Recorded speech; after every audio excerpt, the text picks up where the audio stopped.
নমস্কার বন্ধুরা, আগ্রিস হ্যাশট্যাগ কিট্টু চ্যানেলে আজকে আপনাদেরকে আমি একটি নতুন স্বাদের এবং খুব চটজলদি হয়ে যাবে চিলি পনিরের রেসিপি দেখাচ্ছি। পনিরটাকে ফার্স্টে কর্নফ্লাওয়ার দিয়ে আমি মাখিয়ে রেখেছিলাম, তার সাথে একটু হলুদ এবং নুন দিয়েছিলাম।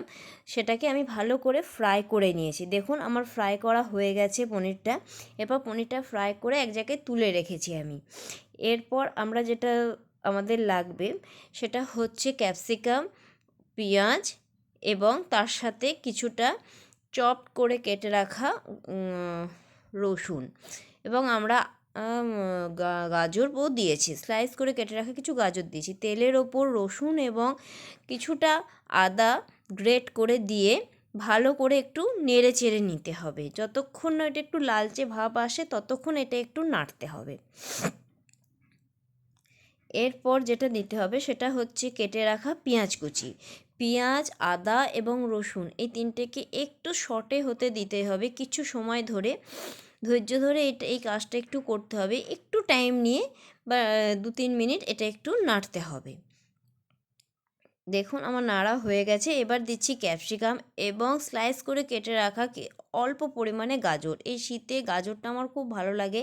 আপনারা চাইলে এর মধ্যে পেঁয়াজকলি এবং বিনসও দিতে পারেন। আমি দিইনি, বাট আপনারা দিতে পারেন, খুব টেস্ট হয় ওগুলো দিলে। দেখুন এবার এগুলোকে সব কিছুকে একসঙ্গে নেড়ে চেড়ে নিতে হবে। এবার একটা বাটিতে একটু নড়ের সুইট কর্ন স্যুপ আমার ঘরে ছিল, সেই স্যুপটা একটু নিয়েছি।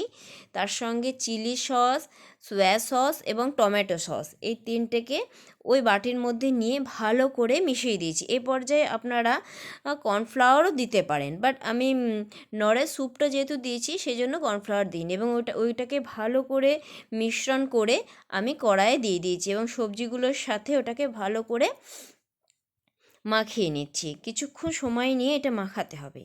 এরপর আপনাদেরকে ওই ভেজে রাখা পনিরটা ওই গ্রেভির মধ্যে দিয়ে দিতে হবে। দেখুন কি সুন্দর একটা কালার চলে এসেছে, দারুণ। এর মধ্যে কিন্তু আমি কোনো রকমের কালার মিক্সড করিনি, শুধুমাত্র যে ইনগ্রিডিয়েন্টসগুলো আপনাদের দেখালাম সেগুলোই আমি এখানে ইউজ করেছি। এবার এটাকে একটু নেড়ে চেড়ে নিতে হবে। এই পর্যায়ে এটা প্রায় হয়েই এসছে। এর ওপর আপনারা যদি মনে করেন তো সামান্য পরিমাণে সাদা তিল ছিটিয়ে দিতে পারেন, যেটা একদম রেস্টুরেন্টে স্টাইল হবে। রেস্টুরেন্টে যেমন আমরা দেখতে পাই ঠিক সেরকম হবে, এবং এটা খেতেও অসাধারণ হয়, দারুণ টেস্টি হয় এবং খুব কম টাইমে এটা হয়ে যায়। এবার আপনারা নামাবার সময় একটু ধনে কুচি দিয়ে দিতে পারেন। Thank you.